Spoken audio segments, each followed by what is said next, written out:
Panter gini bayhana ron. Gapataka ra gina siya yaw-yaw, gapataka ra gina siya chismis. Karon kay nana ko diri sa inyo, bantay lang kahatong bayhana to. Hoy Tamse. Hoy Tamse. Ay tu ara.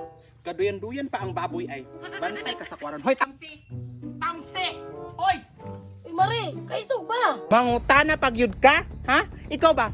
Kanang imong ba?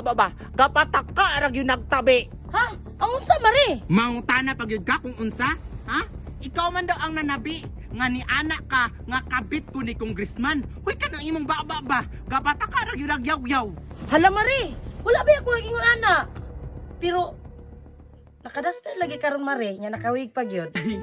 Ayo maghana are. Bago biyan ako duster na rin niya.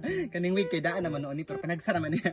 Pero ayo ko niya na akay na nabi biya jud daw ka nga ako'y kabit ni congressman. Ayo jud pag yung ana Mare, na friend pa naman ka ayo taka pero imo kong traidoron. Ikaw ang manabi, ikaw ang chismis nga ako ang kanang kabit ni congressman. Mare dili ka balo jud ka Mare nga dili na tinuod. Hala, Mare, wala jud ko nag-ingon ana, Mare. Unsay dili ikaw? Ang istorya sa tong barangay, ikaw man daw ang nag-ingon. Imposible kina Mare nga ako'y nanabi. Imposible sa imong mata, kana jud imong baba, gapataka ra gyud nagpanabi. Awir pag ko'y nga dili patulan ni congressman na imong nang. Kana imong nang warag iro.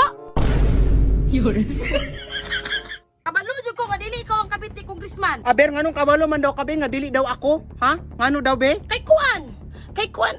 Ako pati kabit ni congressman Mare. Dagko kay kong ginulan Mare, oy. Wow. Mupatol daig baboy si congressman. Ha, himala ganan jud siya mga exotic.